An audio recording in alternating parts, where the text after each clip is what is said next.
योग की राजधानी पूरी दुनिया में ये ऋषिकेश शहर की पहचान है।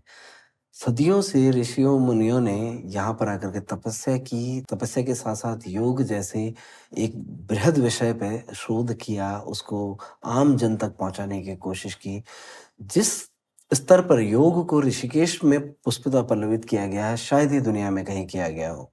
इसीलिए इस शहर को, ऋषिकेश को योग की राजधानी का रुतबा हासिल है। योग यहाँ पर सिर्फ एक साधना नहीं है, योग यहाँ पर एक बड़ा बिज़नेस भी है, योग यहाँ पर ट्रीटमेंट का एक माध्यम भी है।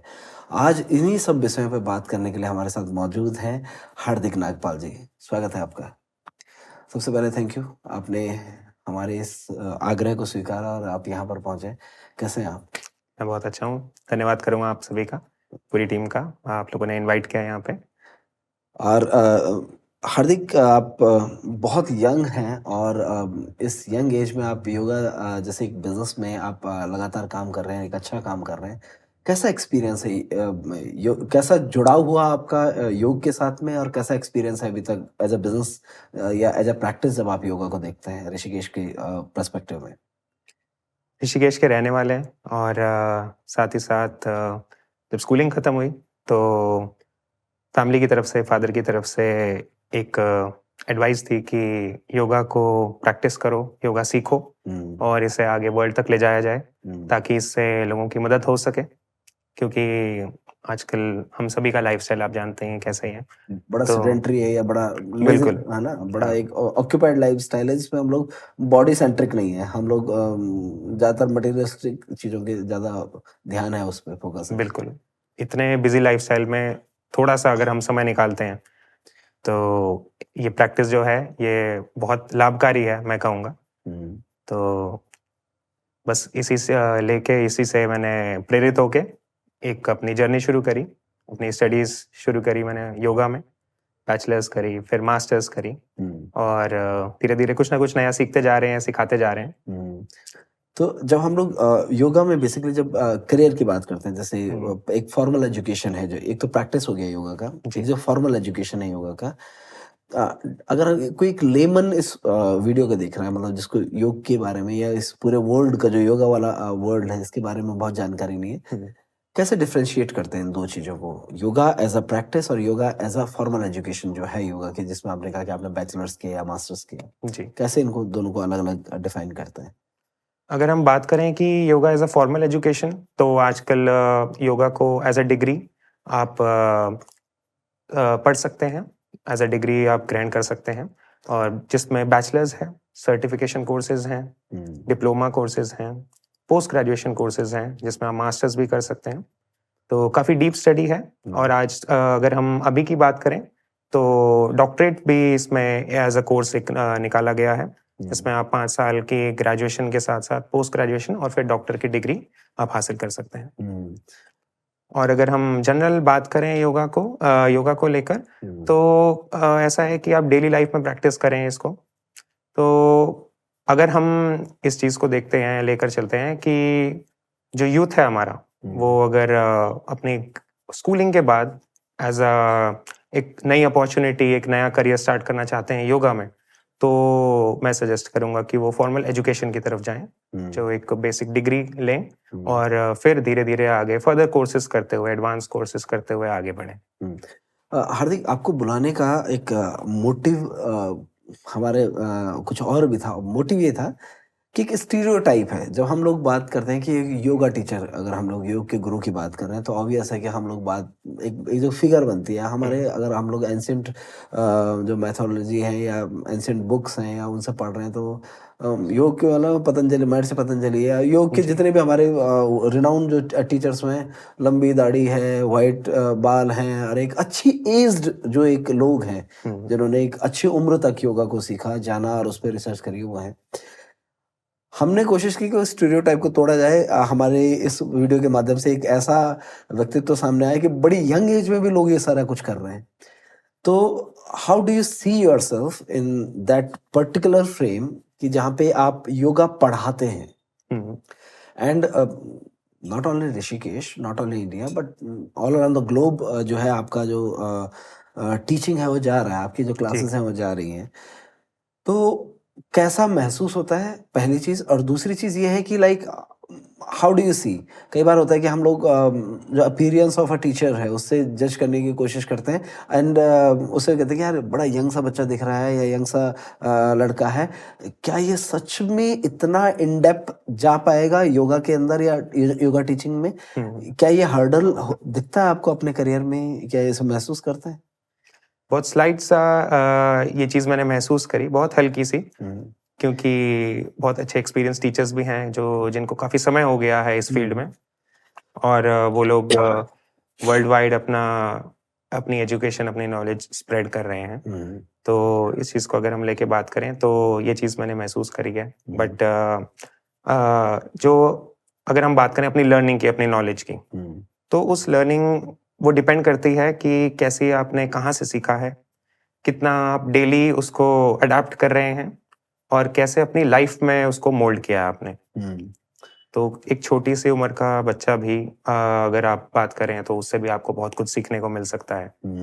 तो सेम वैसे ही मैं कहना चाहूँगा कि ज़रूरी नहीं है कि अगर कोई छोटी एज का भी है तो वो नहीं इस ज्ञान को फैला सकता है या फिर इस पे बात नहीं कर सकते, क्योंकि आज अगर हम देखें तो हमारा जो यूथ है उसको सबसे ज़्यादा ज़रूरत है इन प्रैक्टिसेस की, और यूथ अगर नहीं कराएंगे तो यूथ ही अगर यूथ को सिखाएगा तो वो ज़्यादा इन्फ्लुएंस्ड होंगे।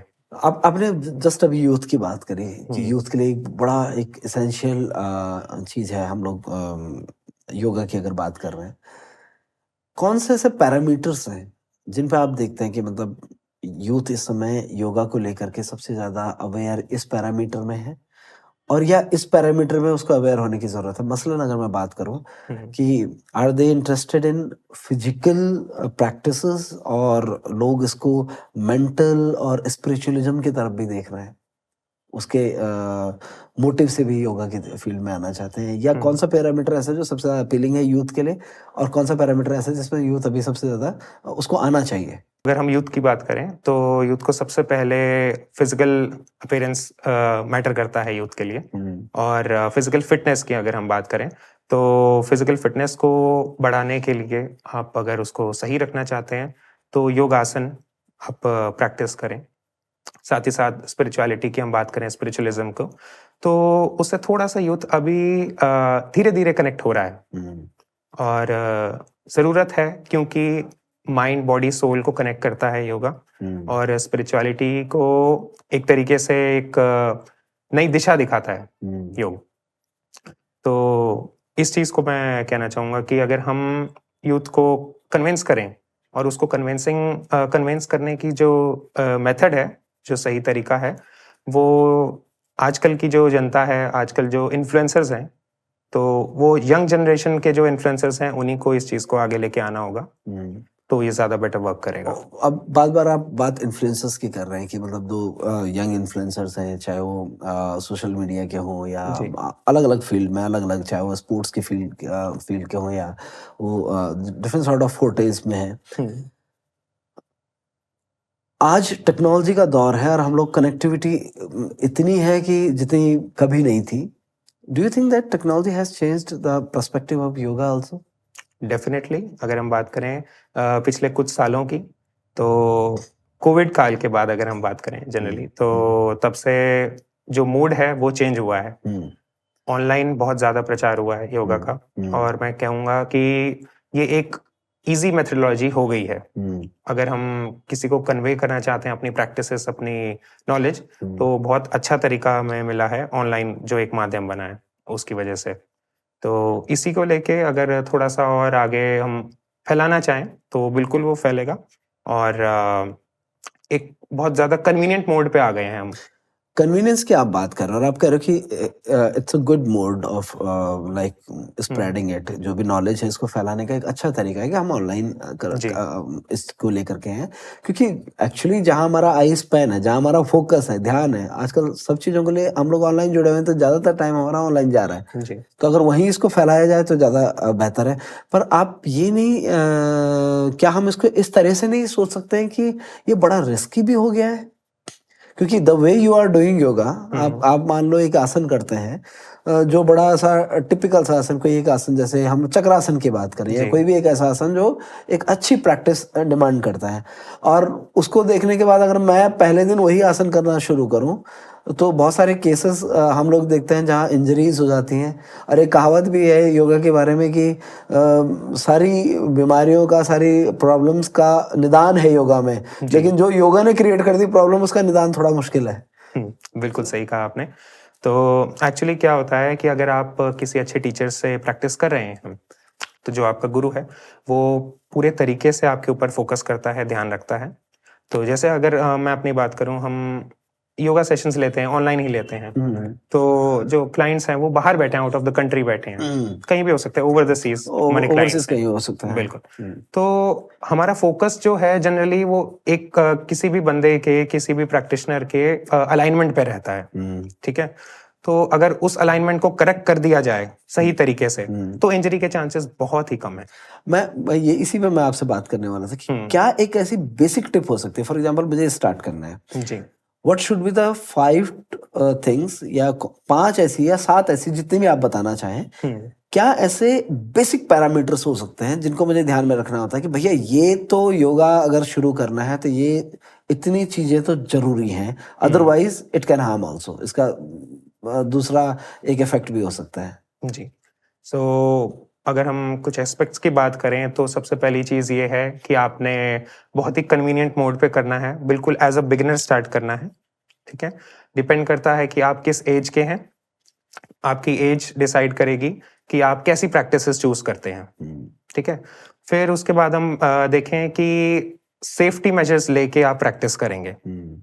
वो सेफ्टी मेजर्स ऐसे हो गए कि आप एक खाली स्थान पर प्रैक्टिस करें जहाँ पे इंजरी के चांसेस कम हो। अगर आप कोई ऐसे पोज लगाते हैं, कोई ऐसे आसन में आते हैं जहाँ से आपको लगता है कि आप बैलेंस नहीं बना पाएंगे, गिर सकते हैं, फॉल डाउन हो सकती है, हाँ, तो उसमें कि आसपास अपने कुछ व्यवस्था ऐसी रखें कि जहाँ पे आपको नुकसान ना हो या फिर कम से कम पहुंचे। मैट्रेस या हाँ जी, मैट्रेस लगा सकते हैं। योगा मैट्रेस तो डेफिनेटली वो कंपलसरी है जिस पे आप रहेंगे। साथ ही साथ बोस्टर्स हैं, कुछ पिलोज हैं जिनका आप हेल्प ले सकते हैं। और जो हमारे प्रॉप्स हैं, जैसे ब्लॉक्स की बात करें, बेल्ट की बात करें, तो इनको यूज करने से लोग थोड़ा सा शर्मा जाते हैं। तो इनका यूज बहुत अच्छा है अगर हम बात करें तो एज अ सेफ्टी। लोग थोड़ा सा ईगो पे लेते हैं क्या इस चीज को कि मैं बेल्ट के सहारे नहीं करूंगा या नहीं, हम कर लेंगे, हाँ, कोई जरूरत नहीं है इसकी।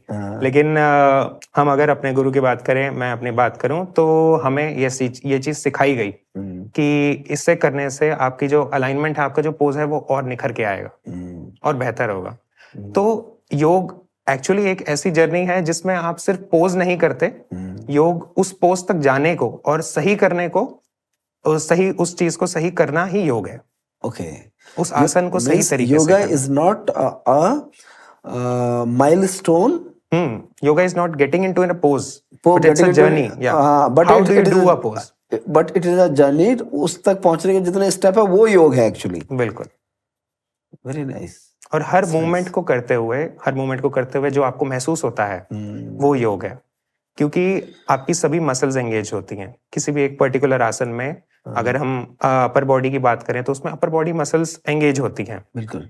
तो किस पोजीशन में जाते हुए अगर हम सिर्फ बात करें कि हाथों को ऊपर उठाते हुए कि कौन कौन सी मसल्स एंगेज हो रही हैं, तो उसको फील करना वो एक बहुत बड़ी बात है। तो जो वो एक इनर कनेक्ट है, अगर आप वो महसूस करते हैं तो उससे अच्छी कोई बात नहीं होगी। मींस अगर मैं इसको दूसरे एग्जांपल की तरह लेना चाहूँ, if I am driving a car, तो मुझे अगर अपनी कार के चारों टायर अंदर बैठ के भी दिख रहे हैं, मतलब मुझे पता है कि ये टायर यहाँ, ये टायर यहाँ, तो I can drive better. Definitely, right. Similarly muscle में क्या चल रहा है, आई कैन फील इट और आई कैन सी इट। मैं अगर उसे देख पा रहा हूँ या अंतर्मन की आंखों से देख पा रहा हूँ कि वो एक्चुअली महसूस करते हुए कि क्या हो रहा है, तो that is what you are talking about, right? Correct. क्योंकि हम बात करें, अगर कोई बिगिनर लेवल पे प्रैक्टिस करना शुरू करता है तो उसको यह एक गाइडेंस दी जाती है कि आप आंख खोल के करें और आप देखते हुए करें कि क्या बॉडी पार्ट कैसे मूव कर रहा है, कौन सी चीज कहाँ एंगेज हो रही है, आपकी ब्रेथ कैसी है आसन में जाने टाइम और आसन से वापस आते टाइम। और फिर जब एक प्रैक्टिशनर थोड़ा सा एडवांस लेवल पे जाता है उसको समय हो जाता है कंसिस्टेंट प्रैक्टिस के साथ, हम्म, तो उसको बोला जाता है कि आप आंखें बंद करें और देखने की कोशिश करें कि अंदर क्या चल रहा है इस आसन के दौरान। Okay. Hmm, what is the role of breath? आपने अभी ब्रीथिंग की बात करी, हम्म। ब्रेथ का क्या रोल है इसमें? सो इन जनरल अगर किसी भी पोजीशन में आप जाते हैं, किसी आसन को आप करना चाहते हैं, हम्म, तो आपका ब्रेथ बिल्कुल सामान्य होना चाहिए। हम्म, और ब्रेथ एक ऐसा काम करता है कि जब भी आप अगर हम बात करें कि हम अगर वृक्षासन में हैं, ट्री पोज, तो हम्म, वृक्षासन में अगर आपका ब्रेथ एबनॉर्मल रहेगा हम्म, तो आपका बॉडी बैलेंस नहीं बन पाएगा, ठीक ओके। है। और वहीं अगर आप सामान्य ब्रेथ के साथ जाएंगे, श्वास प्रश्वास की गति बिल्कुल सामान्य रहेगी आपकी, हम्म, तो आप महसूस करेंगे कि एक फोकस, एक जगह पे एक फोकस होगा आपका, और वो आपकी बॉडी बैलेंस के लिए हेल्प करेगा। Okay, means it is a triggering point of focus basically, focus पे एक कंसंट्रेशन लेवल को बढ़ाने के लिए ब्रेथ का जो रोल। ब्रेथ का है। Okay. जी। और उसके साथ साथ अगर हम बात करें कि किसी बॉडी पार्ट को सही तरीके से फिक्स करने की या फिर एंगेज करने के लिए, तो उसके लिए ब्रेथ बहुत ज्यादा जरूरी है। तो अगर हम लोग जनरली बात कर रहे हैं, जब बेसिकली जब हम लोग आसनास की बात कर रहे हैं, क्या बेसिक इंजरी होती है वहां पे? बेसिक जो इंजरी हो जाती है अमूमन भी लोगों को प्रैक्टिस के दौरान, और कौन से ऐसे फॉल्ट्स हैं जो उन्होंने रखे हैं जिनकी वजह से वो अमूमन वो इंजरीज होती हैं?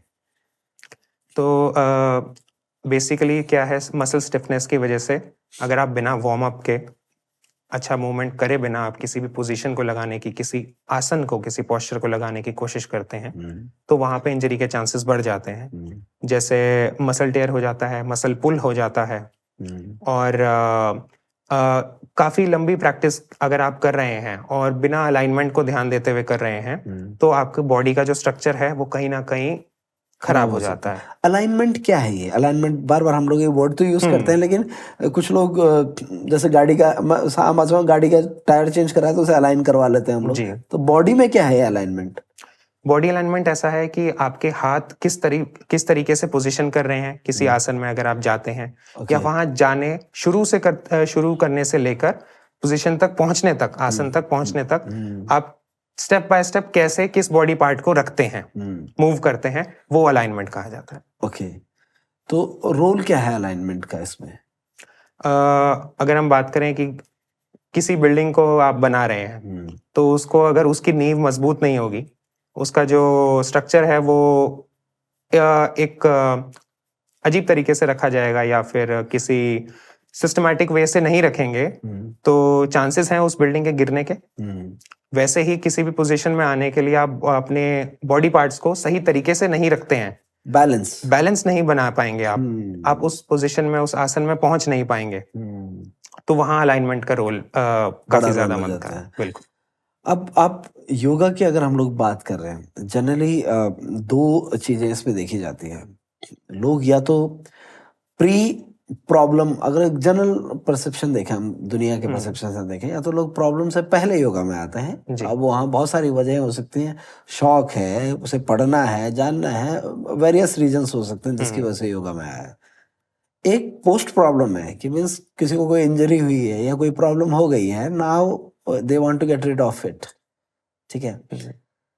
एज अ योगा ट्रेनर आपने बहुत सारे लोगों को इस तरह के पहले वाले लोगों को भी देखा होगा और बाद वाले लोगों को भी देखा होगा। एक ह्यूमन बॉडी का रिएक्शन दोनों केसेस में क्या रहता है? क्यों आप ऐसा सजेस्ट करते हो कि भैया आदमी को बाद में तो मजबूरी है लेकिन उसे पहले भी योगा में आना चाहिए?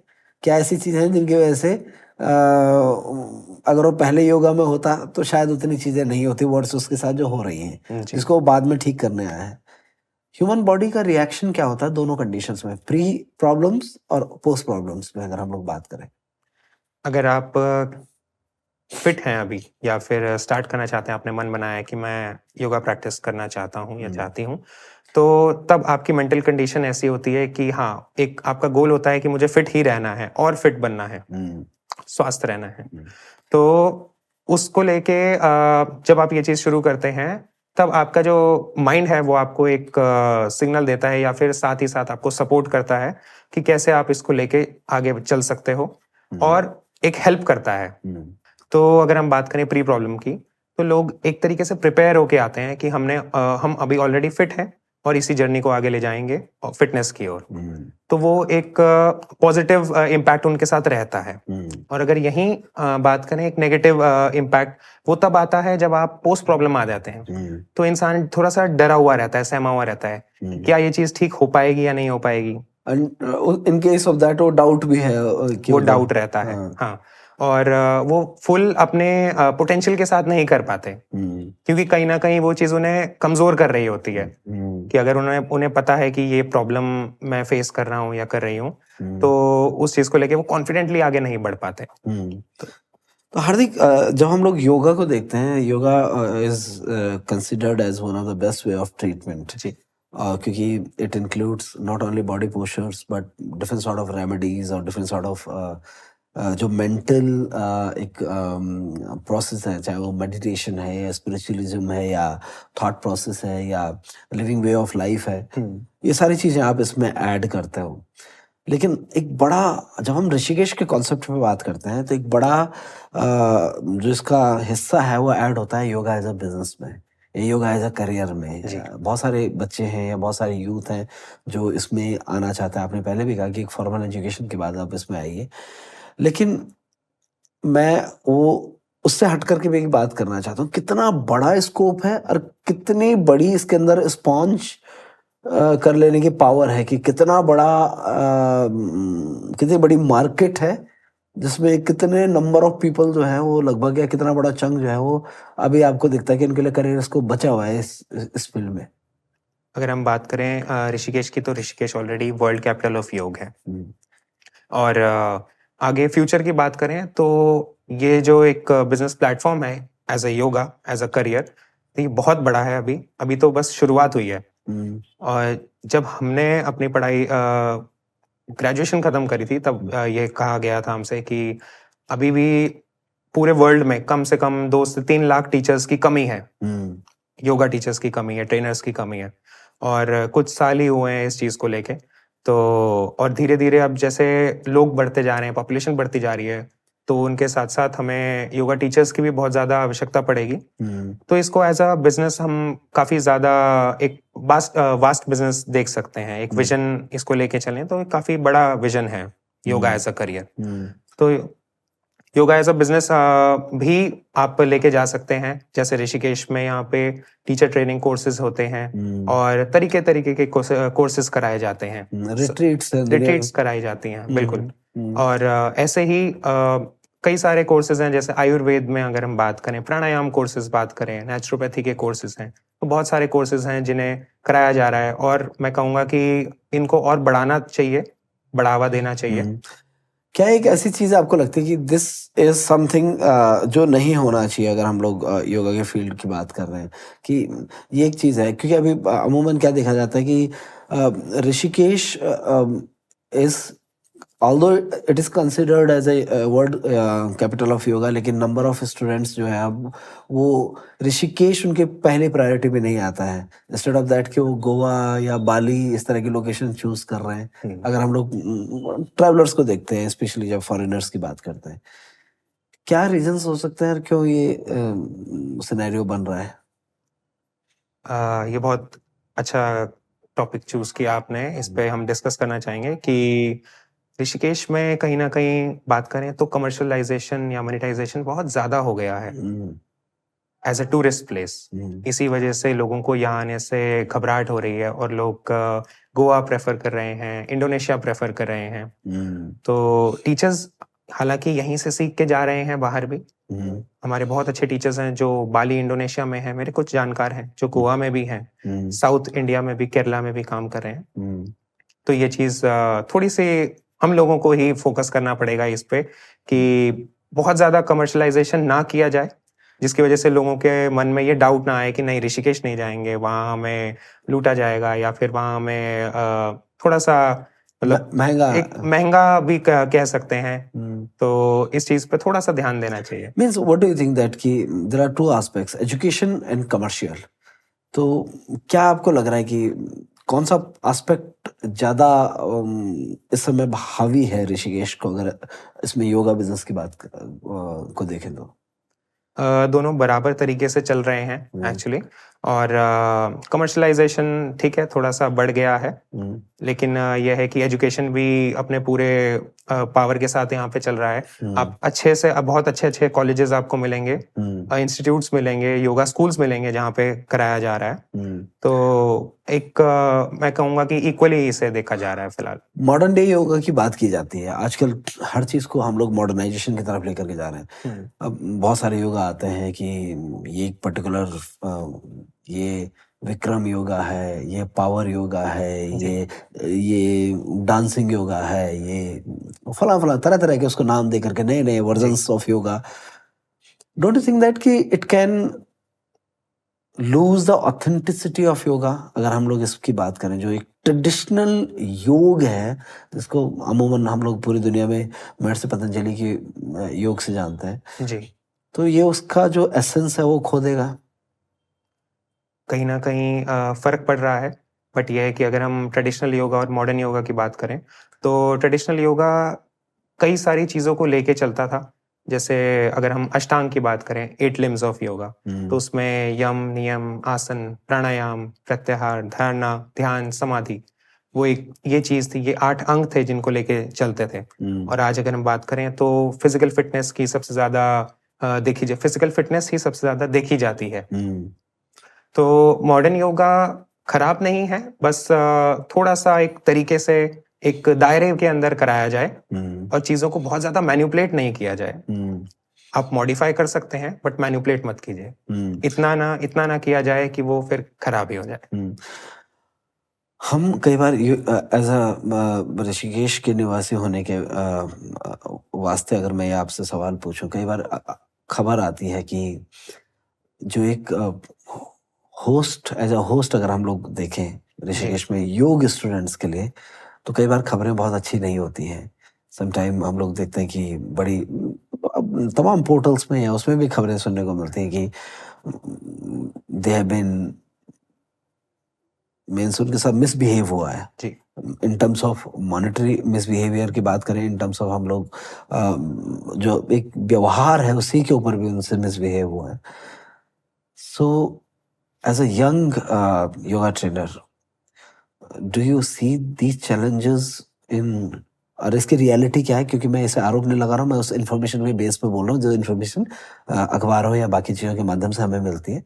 लेकिन आप क्योंकि उस फील्ड में हैं और आप उसकी हकीकत को बहुत क्लोजली देखते भी हैं और डे टू डे लाइफ में उसको महसूस भी करते हैं, कितनी सच्चाई है इन चीज़ों में? अगर है तो what measure do you take? अगर हम स्पेसिफिकली आपकी ऑर्गेनाइजेशन की बात करें, आपकी स्कूल की बात करें या आपकी क्लासेस की बात करें, अपनी क्लासेस में आप या अपने बिजनेस में आप उससे बचने के लिए क्या मेजर्स इस्तेमाल करते हैं?